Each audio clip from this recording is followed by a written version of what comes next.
E vamos assim em pé ler a palavra de Deus e meditar naquilo que Deus tem para cada um de nós. Nós vamos ler lá em Romanos, capítulo 10.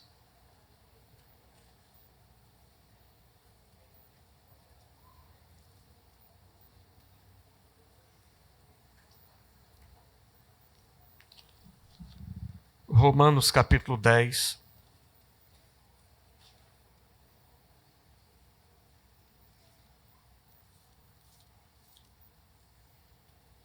A partir do versículo 13.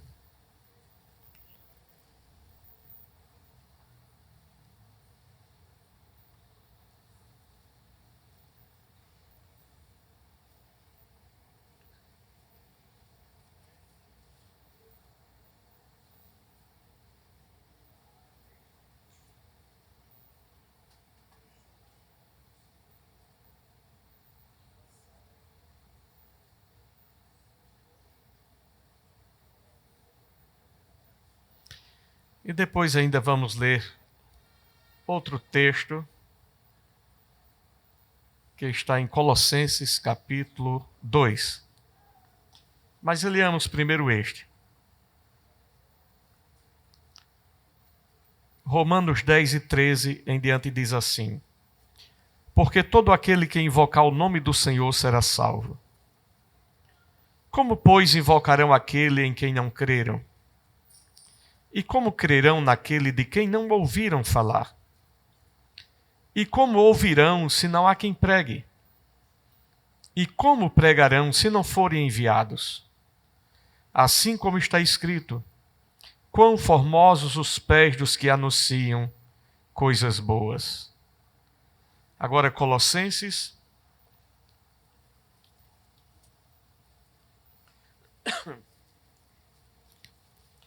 capítulo 2,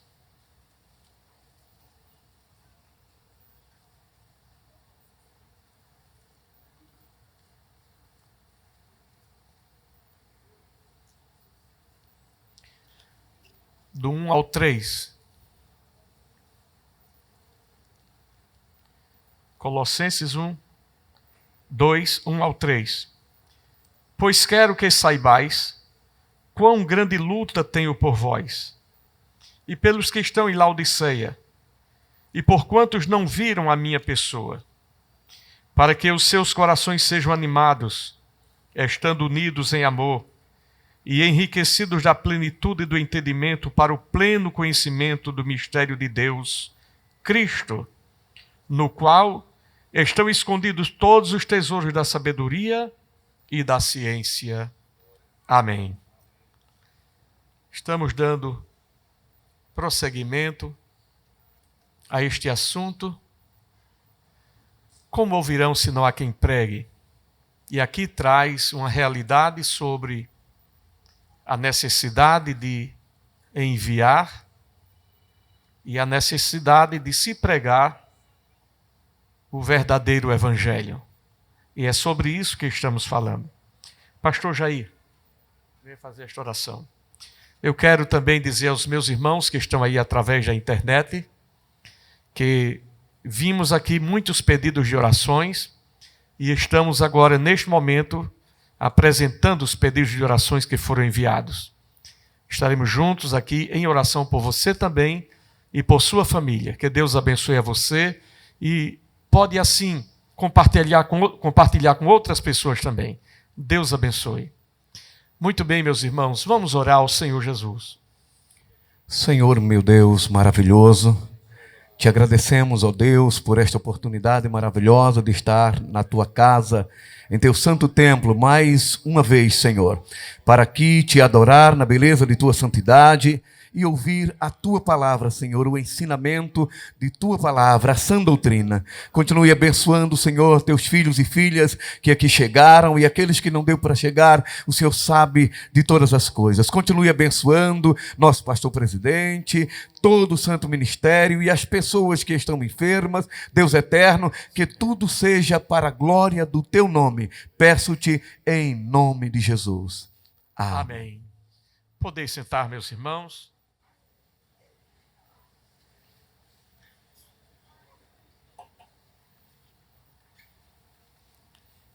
Estamos assim, este que é o ano do jubileu da obra missionária. Estamos aqui trazendo uma visão sobre a necessidade de termos pregadores, ensinadores, que estes precisam ser levantados, enviados, mantidos, mas também a responsabilidade que é de toda forma ter uma mensagem do Evangelho que seja condizente com a realidade e a verdade da palavra. Esta é a necessidade. E assim parece meio extensivo, meio tão distante o assunto que vai. No entanto, se faz necessário. Eu tenho uma dificuldade que é dizer tudo em pouco tempo. Às vezes eu prefiro dizer pouco em muito tempo, porque de alguma forma vai sair mais esclarecido, mais explicado.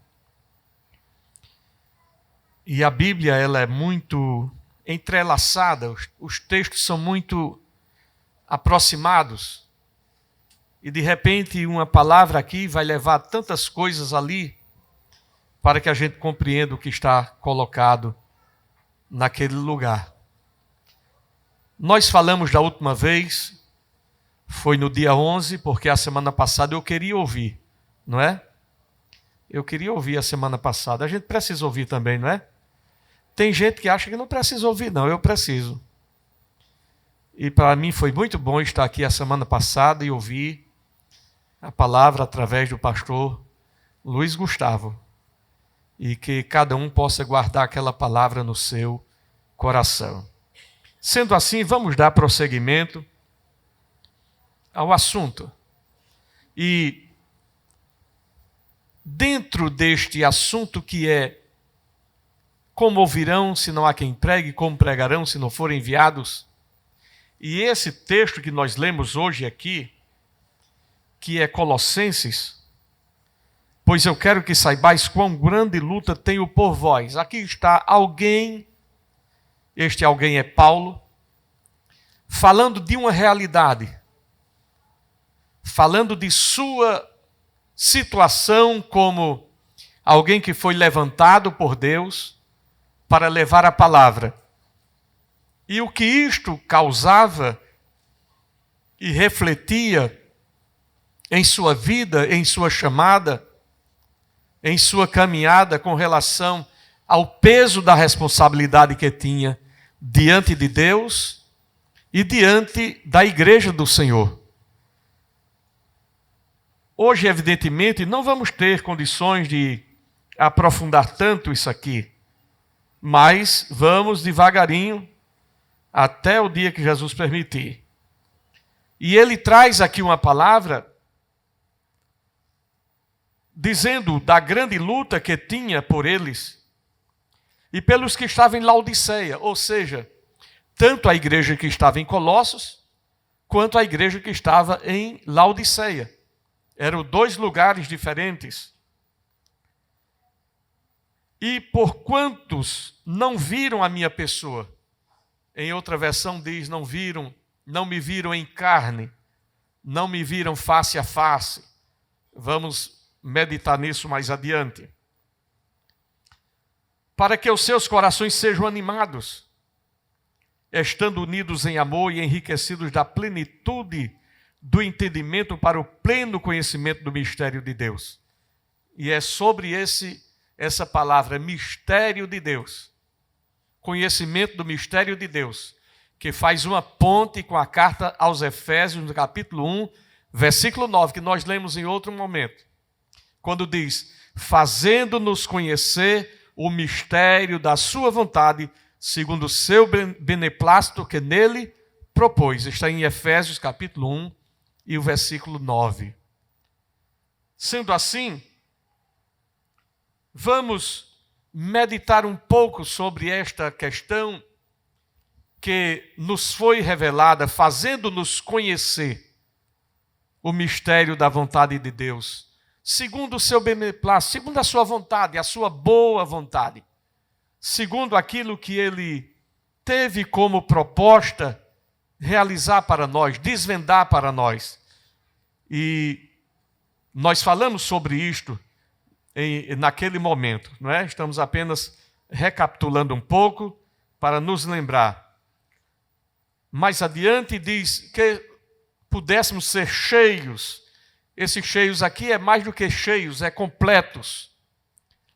Porque a palavra cheio parece que pode ficar alguma coisa assim, mas diz o texto, plenamente cheios, ou seja, completos. Não é? Completos. De quê? De conhecimento. Conhecimento completo e preciso. Ou seja, todo conhecimento que é preciso ter de maneira correta. É isso que a Bíblia quer dizer. Porque não adianta ter a cabeça cheia de conhecimento e esse conhecimento ser errado. Não adianta você conhecer coisas que contradizem o conhecimento real da palavra de Deus. É isto que Paulo quer dizer aqui. Então, ser cheio do conhecimento de Deus é algo necessário. E onde é que vamos desvendar isto? Onde é? Na palavra de Deus. Ela é a fonte do conhecimento. É nela que nós mergulhamos. É dela que nós comemos e bebemos. É da palavra de Deus. Então, esse ser completo, ser cheio do conhecimento de Deus, é muito mais do que conhecer coisas. É conhecer aquilo que é o correto dentro da palavra de Deus. Mas conhecer também a vontade de Deus.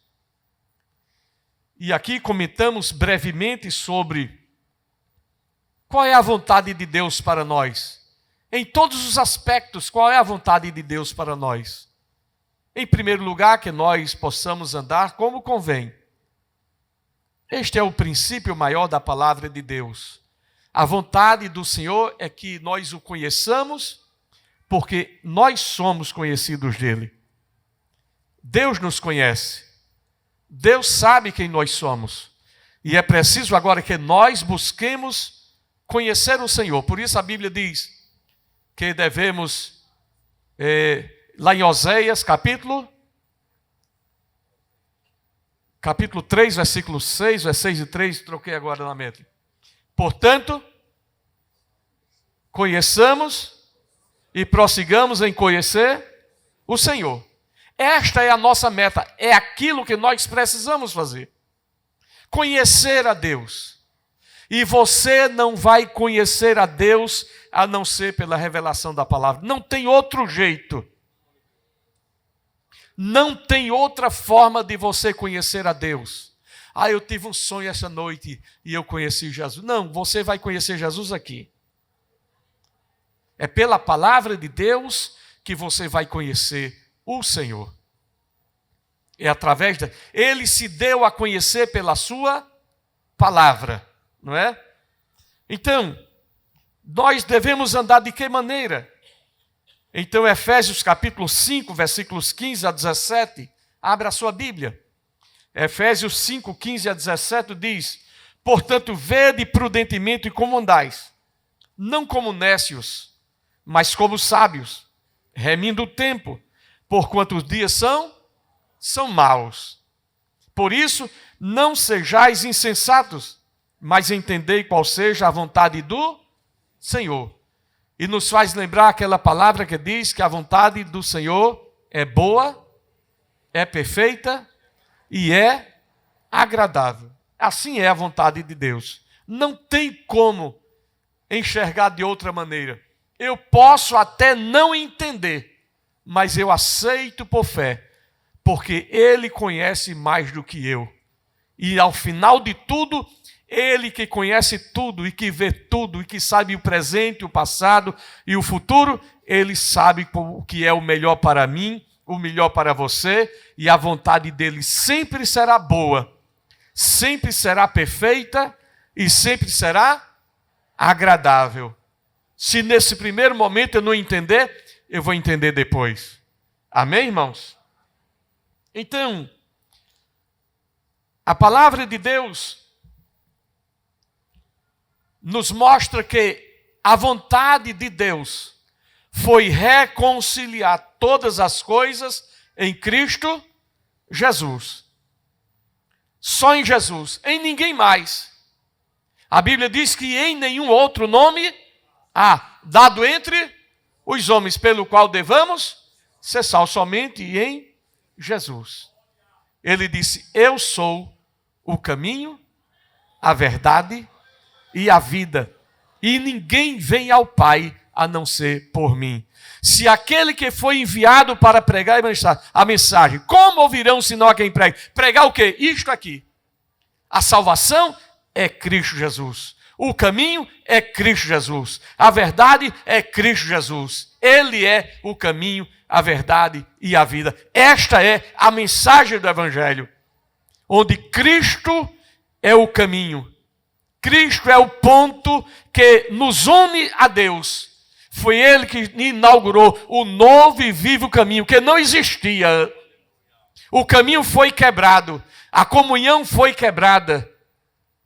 Isaías diz que um muro, uma barreira de separação foi colocada entre o homem e Deus. Mas Jesus chegou nessa parede de separação e disse: eu sou a porta. E agora, nessa parede de separação, foi estabelecida uma porta em que o homem tem acesso a Deus pelo sangue de Jesus. Sendo assim, nós começamos a perceber na igreja em Colossos que parece que tinha alguém querendo dizer que tinha outras maneiras, outras formas. A gente descobre isso em Colossenses, capítulo 2 e o versículo 18. Porque começamos a ver que a vontade de Deus, pela qual Ele propôs eternamente a reconciliar todas as coisas em Cristo, não foi pelos homens ou pelos anjos, como alguns queriam dizer. Colossenses 2 e 18 diz o quê? Ninguém vos domine a seu bel prazer com pretexto de humildade e culto dos anjos, envolvendo-se em coisas que não viu, e estando debalde inchado na sua carnal compreensão. É preciso ter a visão, uma compreensão espiritual da salvação. Não tem outra maneira, não tem outra forma. Paulo advertiu a igreja que o evangelho é este. E se descer um anjo do céu dizendo que é de outra forma, não aceite. Se eu, Paulo, vier amanhã de contar outra história do que eu estou dizendo aqui, não aceite. Porque o evangelho já foi anunciado. Glória a Jesus. Então, esta falta de conhecimento parece que havia na igreja em Colossos. Mas encontramos também ainda com relação a Colossenses capítulo 2 e o versículo 8. Vamos ler. Colossenses 2 e 8, na mesma página. Tende cuidado para que ninguém vos faça presa sua, por meio de quê? Filosofias e vãs sutilezas, segundo a tradição dos homens, segundo os rudimentos do mundo e não segundo. Resumindo, é somente Jesus. Porque às vezes as pessoas querem criar tanta coisa, visando apenas satisfazer algo que é do seu coração, mas que de verdade não está no Evangelho de Cristo Jesus. É sobre isso que Paulo ensina aqui. Versículo 23 ainda do mesmo capítulo, 2 e 23, diz assim: as quais têm na verdade alguma aparência de sabedoria em culto voluntário, humildade fingida e severidade para com o corpo, mas não tem valor algum no combate contra a satisfação da carne. É preciso a gente compreender que é preciso que você tenha uma aparência e uma transparência, que você possa transparecer alguém que é salvo, alguém que é santo. Mas sabendo que você tem é enxergado assim, não como algo que vai gerar para você a salvação. Eu devo andar de maneira digna e condigna com o Evangelho, porque o Evangelho me transformou. Porque caso contrário, eu posso andar com aparente santidade, com a cara de humildade e ser visto conforme os fariseus eram cobertos da cabeça aos pés, e Jesus olhava para ele e dizia: sepulcros caiados. Glória a Jesus. Eu devo andar de forma digna do Evangelho. Mas a boca precisa falar daquilo que o coração está cheio. Não é porque a minha aparência não vai denotar santidade que eu vou andar agora de todo jeito. Não. Eu vou manter a minha compostura, eu vou manter a minha forma de ser, eu vou manter a minha sobriedade cristã em tudo na minha vida. Mas sabendo que se o meu coração, a minha alma, a minha comunhão com Deus não estiver plena, será um sepulcro caiado andando pelo mundo. Será o quê? Uma hipocrisia religiosa.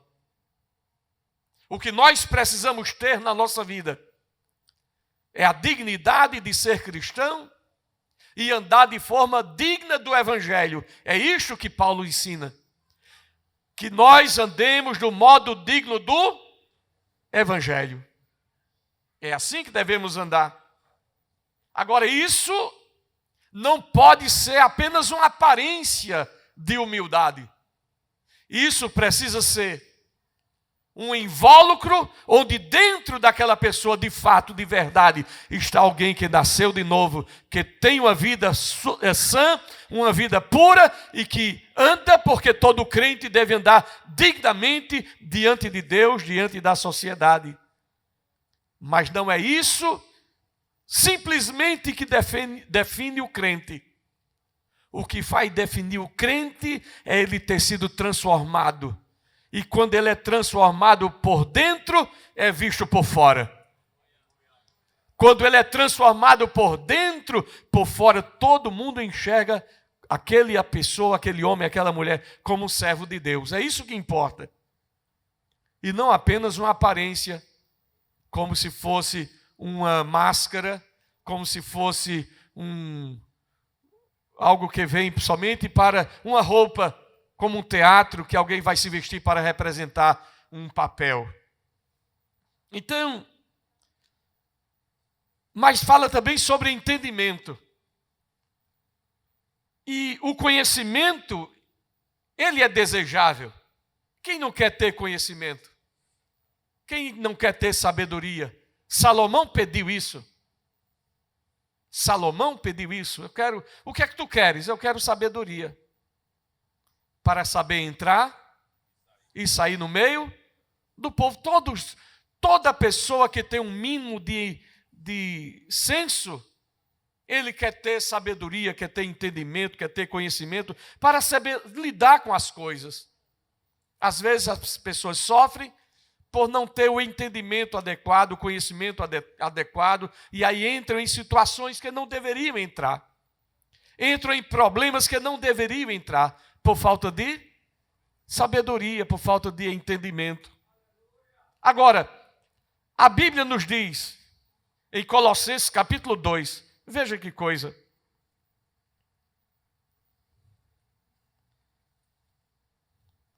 Capítulo 2, versículos 1, nós lemos há pouco. Diz assim: pois quero que saibam o quanto eu tenho trabalhado por vocês. Eu estou lendo aqui na linguagem de hoje. É Colossenses capítulo 2, versículos 1, 2 e 3. eu quero que saibam o quanto eu tenho trabalhado por vocês, e pelos que moram em Laodiceia, e por muitos outros que não me conhecem pessoalmente. Eu trabalho para que o coração deles se encham de coragem e eles sejam unidos em amor e assim fiquem completamente enriquecidos com a segurança que é dada pela verdadeira compreensão do segredo de Deus.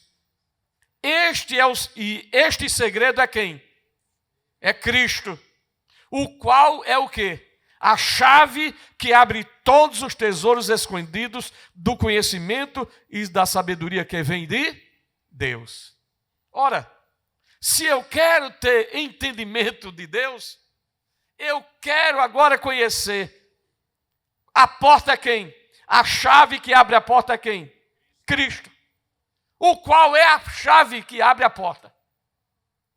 Se eu encontro Jesus, a porta do céu se abre para mim. Quando eu me encontro com Jesus, o caminho novo e vivo que entra no lugar santíssimo se abre. O novo e vivo caminho que foi aberto no véu da sua própria carne. Foi ele quem inaugurou o novo e vivo caminho. Ele abriu e disse: agora vem comigo, vem comigo, vem comigo. Lá no livro dos Salmos diz assim: abri, ó portas eternas, e entrará o Rei da Glória. E quem é o Rei da Glória? O Senhor dos Exércitos é o Rei da Glória. Outro versículo diz assim: quem é que vai entrar no lugar santo? Aquele que é puro de mão e limpo de... Quem é esse? Quem é esse? Jesus. Foi ele quem abriu a porta. Foi ele quem chegou lá e disse assim: está aqui o sacrifício. Foi ele que estabeleceu o caminho. Foi ele que ofereceu o sacrifício. É o sacerdote e a oferta. E estabeleceu. Ele quem? Aquele que somente ele tinha mão limpa. Somente ele tinha coração puro. Somente ele tinha, que foi observado por todos, a ponto de no final dizer assim: verdadeiramente este é o Filho de Deus. Vejo que este homem não tem culpa nenhuma. Ele é aquele que nos abriu a porta. Tem um Indarpa que diz: ele nos abriu a porta e nos reconciliou. Glória a Jesus. Foi ele, Jesus. Foi ele quem abriu a porta. A despeito de mim, a despeito de você, apesar de mim, apesar de você, ele veio e não teve por usurpação ser igual a Deus, mas humilhou-se a si mesmo e se fez carne. Olhando para mim, olhando para você, que não valia nada. Hoje tem muita música por aí que parece que o homem é tanta coisa, né? E você é menos do que nada. Você é menos do que zero. Você é menos do que coisa nenhuma. Você é menos do que nada. Você é barro. Você é barro. Eu sou barro. Nós somos barro. Nós estávamos perdidos na lama do pecado. No charco e no lodo. Na lama do pecado. Mas ele veio ao nosso encontro e morreu por mim e por você quando ainda éramos pecadores. Nos estendeu a mão. Nos falou de esperança. Aleluia. Aleluia. Aleluia. Ele conhece a minha e a tua natureza que é ruim. É ruim ou não é? A natureza má. A natureza transgressora, a natureza que muitas vezes é tão azeda, tão amarga, tão cheia de coisa, mas apesar de a gente ser assim, ele teve misericórdia da gente, trabalhou na nossa vida, perdoou os nossos pecados, escreveu o nosso nome no livro da vida e nos deu a garantia de entrar na cidade santa pelas portas. O que ele espera da gente agora? Que andemos agora em novidade de vida, porque aquele que está em Cristo, nova criatura é. As coisas velhas passaram e tudo se fez novo. Glória a Jesus. Glória a Jesus. Glória a Jesus. Aí Paulo diz aqui, nesse texto que nós lemos hoje, Colossenses 2:1. Quero que saibam o quanto eu tenho trabalhado por vocês. Esse trabalhar aqui é trabalhar se esforçando. Não é trabalhar assim, se levantar de manhã e bater o ponto e voltou. Não, não é assim não. Esse trabalhar aqui vai além.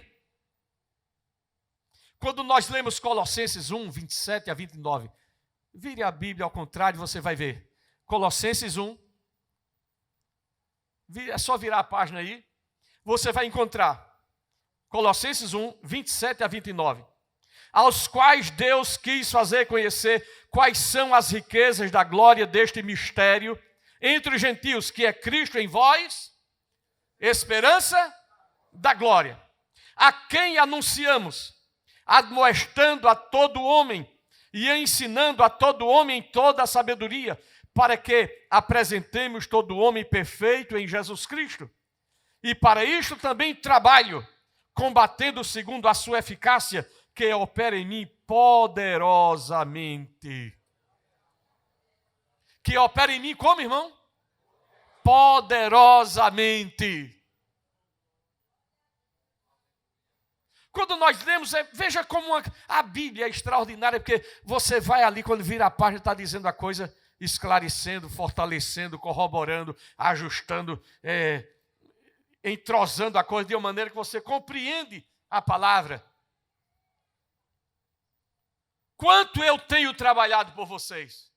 Quando você vai lá no original, esse eu tenho trabalhado, é me afadigado. Que lá no original é agonizo. É me afadigado. Isso tem me trazido fadiga. Não é trabalhar assim, não, me levantei hoje, não sei o que é que eu vou fazer hoje. Não, não, não, não. A ponto de afadigar. Quando nós vamos ler, eu vou ler aqui alguns versículos que estão em outras versões na Bíblia. Esse mesmo versículo, capítulo 2 e 1, na outra versão diz aqui: porque quero que saibais quão grande combate tenho por vós. Aquela versão que eu li, quanto eu tenho trabalhado por vocês. Esta versão agora diz, quão grande combate tenho por vós. É uma expressão mais forte, sim ou não? É mais forte ou não? Eu tenho trabalhado por vós. Bom, trabalhou, mas agora diz assim, na outra versão, tentando fazer uma tradução mais coerente com o texto, diz assim, quão grande combate eu tenho por vós. A outra versão diz assim, é a Nova Almeida e atualizada, diz assim, quão grande tem sido a nossa luta por vocês. Quer dizer, não é uma coisa assim, é uma luta, uma grande luta por vocês. Quando nós olhamos para isto, nós começamos a compreender que a visão de quem é enviado, a visão daquele que prega o evangelho, a visão daquele que é enviado e tem que ter uma mensagem coerente, correta, preparada para aqueles que estão ouvindo, precisa ser uma mensagem concisa, bíblica, coerente com o evangelho. E isso afadiga a gente. Não é chegar assim e dizer assim, irmão, eu vou ler um versículo aqui hoje, o que Deus der, tudo bem. Como se não tivesse preocupação com nada. Não é, há que se ter uma demanda de escrutínio, de investigação, de percepção, de descobrir coisas que estão escondidas nas entrelinhas. Porque só assim a igreja, ou aqueles que vão ouvir a palavra, vão compreender como a palavra de Deus não é apenas uma linha, mas tem as entrelinhas e aquilo que está por trás daquela palavra, daquele texto, que precisa ser compreendido.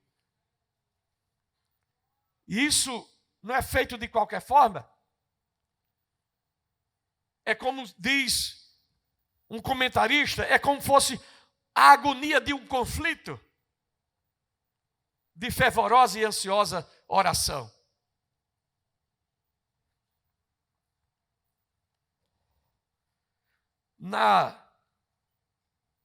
Quando nós temos Colossenses 1:29 agora, vamos para Colossenses 1:29 para compreender esse texto, porque lendo um texto a gente compreende melhor o outro. Colossenses 1:29 diz assim: e para isto também trabalho, combatendo segundo a sua eficácia que opera em mim poderosamente. Na linguagem de hoje diz assim: e para realizar esta tarefa, que eu trabalho e luto com a força de Cristo, que está agindo poderosamente em mim. Veja que coisa extraordinária.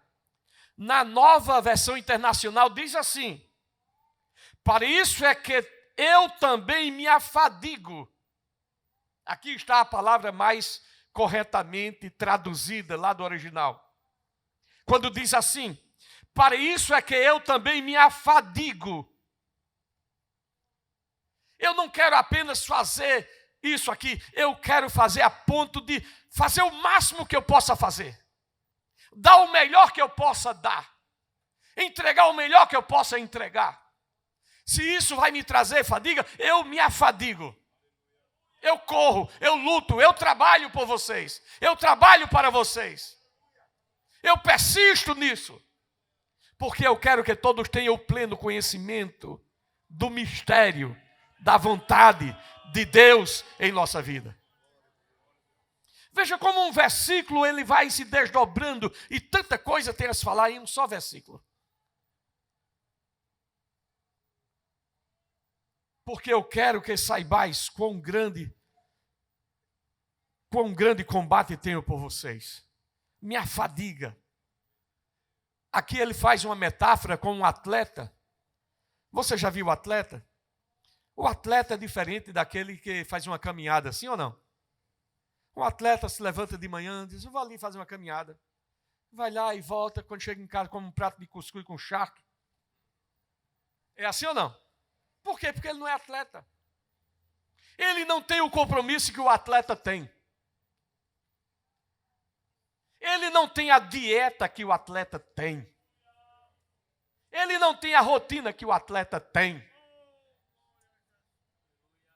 E aqui ele faz uma metáfora. Ele compara uma coisa com a outra coisa. Diz: olha, quando ele diz assim, quão grande combate tenho por vocês. Lá no original eu me afadigo. E isso traz a ideia de um atleta que se esforça para dar o melhor. E aí ele se levanta cedo. É assim ou não? E faz os seus exercícios, sim ou não? E faz os seus procedimentos, sim ou não? E na hora que vai comer, não come de tudo, sim ou não? Ele poderia comer de tudo, sim ou não? Daniel poderia comer tudo, sim ou não? Poderia beber tudo, sim ou não? Mas eu sou atleta. Eu sou atleta. Todas as coisas me são lícitas, mas nem todas as coisas me convêm. Glória a Deus. Glória a Deus. Aí aparece alguém para dizer assim: e para que isso tudo? Ah, porque eu estou correndo por uma medalha. Aleluia. Eu estou correndo por uma recompensa. E qual é a tua recompensa? É Cristo. A minha recompensa é Cristo. A minha medalha é Cristo. É Cristo. Cristo em vós, esperança da glória.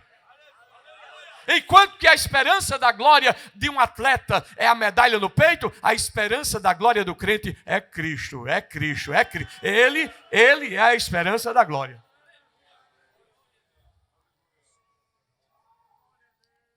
Diferente de um atleta que é limitado nas suas condições humanas,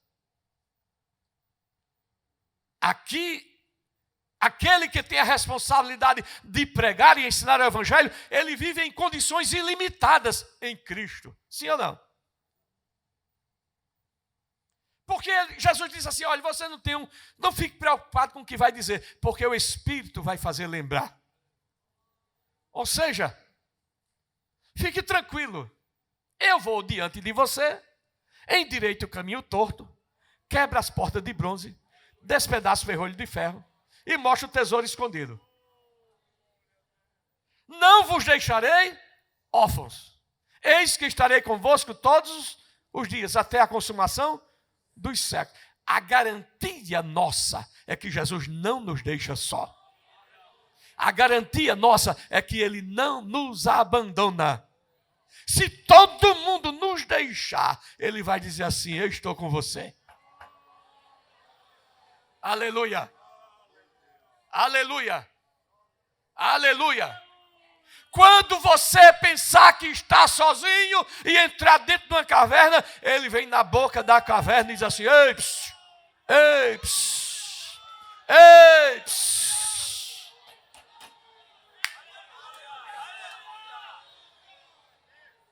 Mas Ele não vai deixar você só.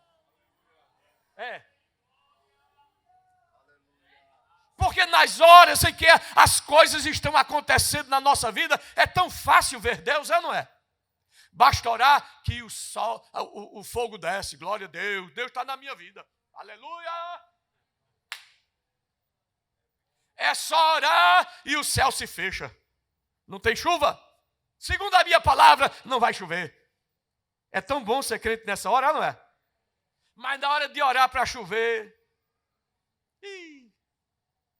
meu Deus, tu estás aonde? E ora uma vez e nada. E ora duas vezes e nada. E ora três vezes. E é preciso orar muito. Até que se veja uma nuvem do tamanho da mão de um homem. Não é mão de homem, não. É mão de Deus que vem ao encontro. Glória a Deus. Glória a Deus. Mas em todas as circunstâncias da vida, Deus estará conosco. Glória a Jesus. Se o atleta tinha condições limitadas, em Cristo nós temos condições ilimitadas, porque o interesse é do Senhor, não é nosso. E aquilo que eu não puder fazer, Ele vai fazer. Aquilo que você não tem condições de fazer, Ele vai fazer. Quando ninguém tiver condição de dar respaldo, a nuvem da glória de Deus desce na tenda da revelação, e quem estava com pedra para mostrar, dar em Moisés, joga a pedra no chão. Joga a pedra no chão, diz assim, eu vou atirar pedra, olha a glória de Deus aí, olha a glória de Deus aí, olha a glória de Deus aí. Glória a Deus. Glória a Deus. Eu vou avançar aqui para ver se... Quando a Bíblia nos diz aqui, em Colossenses,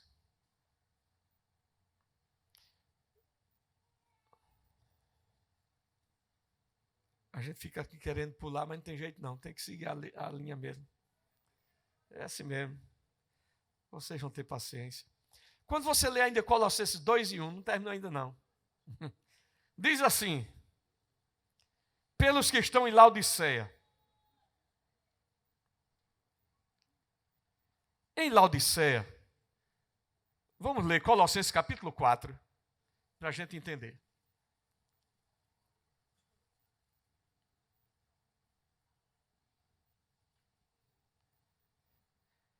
Colossenses 4,16 diz assim, depois que for lida esta carta entre vós, fazei que o seja também na igreja dos Laodicenses. E a de Laodiceia, lede a vós também. Ou seja, aqui nos dá a entender que Paulo escreveu uma carta também para Laodiceia, que não está na Bíblia. esta carta foi extraviada. Não chegou a fazer parte do cânon sagrado. Mas o que nos dá a entender que o que passava em Colossos acontecia também em Laodiceia. A ponto de Paulo escrever uma carta para os Colossenses, que é esta aqui, e escrever uma carta para Laodiceia, e dizer assim, quando você lê, manda a tua para lá e a de lá vem para cá, para que uma leia a carta que interessa a todo mundo isso aqui. Por quê? Porque lá em Laodiceia também havia dificuldades com falsos mestres. Mas diz aqui, não viram o meu rosto fisicamente. Capítulo 2, versículo 1. Porque quero que saibais quão grande combate tenho por vocês, e pelos que estão em Laodiceia, e por quantos não viram o meu rosto em carne, não me viram pessoalmente. Paulo, ele carregava consigo esse peso de não ter ido lá pessoalmente. Talvez, não sei se tinha algum crente lá daquela igreja reclamando, cadê esse pastor que não vem aqui? Porque em todo canto tem gente para reclamar, é ou não é? Cadê esse pastor que não vem na igreja? É uma luta, irmão. É luta por fora e temor por dentro. Cadê esse pastor que não aparece aqui? Aí estava lá Paulo. Olha, eu mandei uma carta para você, mandei um para lá. Quando terminar, lê lá, vem para cá, vai para lá. E ele reconhece aqui, e por quanto não viram o meu rosto em carne, não me viram pessoalmente, não me viram fisicamente. Como quer dizer, eu não pude estar aí com vocês. Paulo se considerava devedor para todos os gentios. Romanos capítulo 1, versículo 14. Romanos 1:14 diz assim, eu sou devedor, tanto a gregos como a bárbaros, tanto a sábios como a ignorantes. Paulo reconhece que a sua presença teria sido um consolo para eles.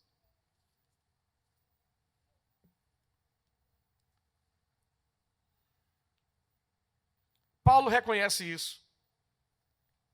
A sua presença lá teria sido um consolo. Mas o fato é que ele não teve essa oportunidade. Mas ele escreveu Colossenses 2:2, mesmo texto aí, para que todos seus corações sejam animados, para que eles possam ser consolados, pelo menos com essa carta aqui. Já que eu não pude ir, não posso estar aí, mas receba consolação pelo menos com essa carta. Atos capítulo 20, versículo 38. Atos 20, versículo 38. Atos 20 e 38. Diz o quê? Entristecendo-se muito, principalmente pela palavra que disseram, não me veriam mais o seu rosto. E acompanharam-no até o navio. Havia uma tristeza em Paulo por não poder estar sempre com os irmãos.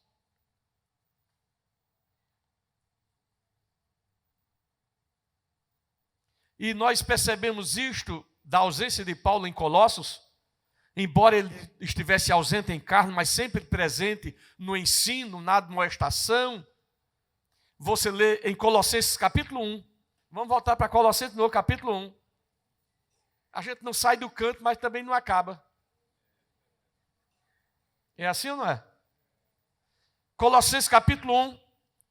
Vamos ler o versículo 4. Diz assim, porquanto ouvimos da vossa fé em Cristo Jesus e do amor que tendes para com todos os santos. Ou seja, ele não viu lá, ele ouviu de lá.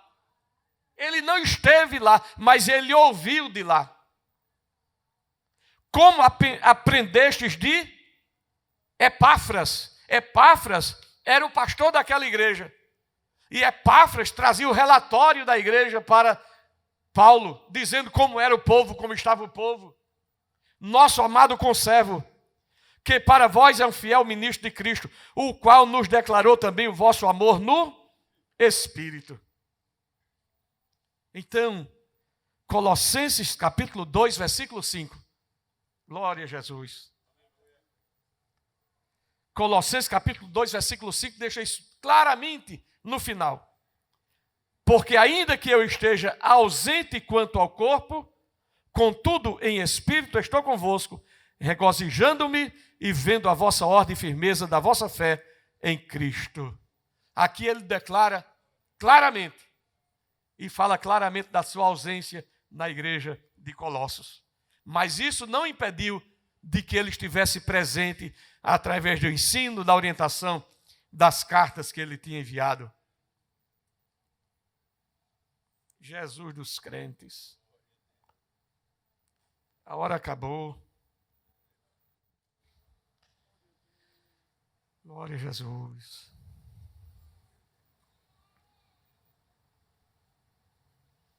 E a gente ainda está no versículo 9. E vai continuar nele. Não é? Efésios 1:9. A gente não saiu dele, não. Fazendo-nos conhecer o mistério da sua vontade. O mistério da sua vontade. Ele nos fez conhecer o mistério da sua vontade. E a gente já aprendeu que a vontade dele é boa, é perfeita e é agradável. Mas o mistério é o segredo que foi desvendado, não é isso? Mas esse mistério, o mistério da sua vontade, na linguagem de hoje é assim, fez o que havia resolvido e nos revelou o plano secreto. Ele fez o que quis fazer e revelou aquilo que estava em segredo. Esse é o mistério. Isso tudo de conformidade com a vontade de Deus. Então aquilo que parecia que estava com uma cortina, a cortina foi rasgada de alto a baixo. E ele revelou para nós agora aquilo que tensionava fazer, aquilo que ele desejava fazer, aquilo que ele estava pensando fazer e que ele fará, porque não apenas revelou o que queria fazer naquele momento, como o que vai fazer no final dos tempos, em toda a sua criação, porque veio a revelação agora do Apocalipse para nós também, e ali está revelada também a vontade de Deus para nós. Às vezes tem pessoas que têm medo do Apocalipse. O Apocalipse é a vitória da igreja. É assim ou não? O Apocalipse é a vitória da igreja. O Apocalipse é a manifestação da vontade de Deus na restauração do homem com Deus. Quando todos nós seremos arrebatados, conforme a carta aos Tessalonicenses, no abrir e fechar de olhos. Mas, diz aqui, fazendo-nos conhecer o mistério da sua vontade, segundo o seu beneplácito. Aqui a gente vai demorar. Aqui a gente vai demorar. Essa palavrinha aqui chegou e a gente vai demorar aqui, ó. E não vai dar tempo hoje, não. E eu não sei nem se vai dar tempo tudo sexta-feira. Mas a gente vai pegar esse pedacinho aqui e vai moer. E tem muito caldo aqui nesse pedacinho. Amém, irmãos? Segundo o seu beneplácito. O que é beneplácito? Aquilo que lhe parece bem. Aquilo que lhe convém. É o beneplácito. Segundo a sua boa vontade. Segundo aquilo que ele quis fazer de boa vontade. E a vontade de Deus opera de conformidade com o beneplácito. Aquilo que agrada ao Senhor. Aquilo que lhe parece bem. Aquilo que lhe parece bom. E é sobre isso que a gente vai falar na próxima semana. Porque hoje a gente não saiu do versículo 9. Mas a gente vai caminhar nele. Amém, irmãos? Então, na próxima semana, a gente vai comentar um pouco sobre isto. Afinal de contas, o beneplácito de Deus, a boa vontade de Deus foi a salvação dos homens. E para isto, ele encerrou todo mundo debaixo do pecado, para que todo mundo fosse alcançado por sua misericórdia. Como todo mundo ficou debaixo do pecado, quando Jesus veio, todo mundo agora pode alcançar a misericórdia através de Jesus. É sobre isso que nós vamos falar. E como alguém quer deturpar isso com a figura do universalismo. E a gente vai falar sobre isso na próxima semana. A teologia do universalismo, que é uma teologia que muitas vezes traz uma contradição em relação a isso que está aqui. E vamos comentar sobre isso na próxima semana. Tá bem? Então o evangelho precisa ser pregado e anunciado de maneira pura. Porque na visão universalista, no final de tudo, todo mundo vai morar no céu. Estou dando somente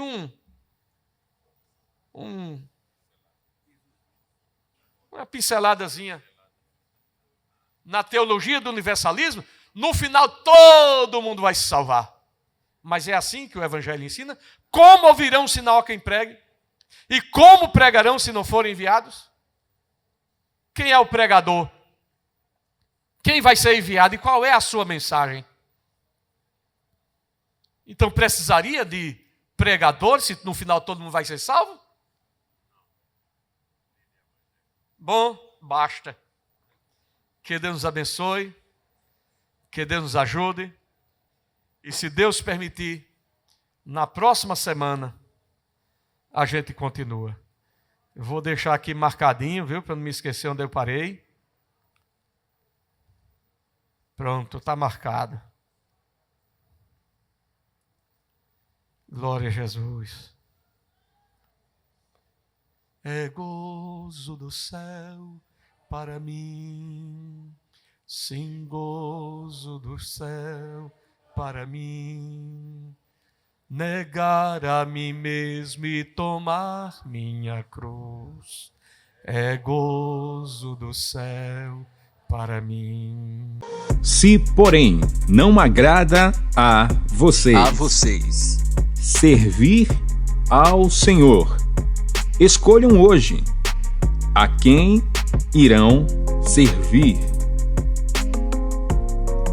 Mas eu e a minha casa serviremos ao Senhor. Josué 24:15. Nossa oração é ver você e toda a família na EBD. Seja você também um aluno da EBD. Todos os domingos, às 9:30 da manhã.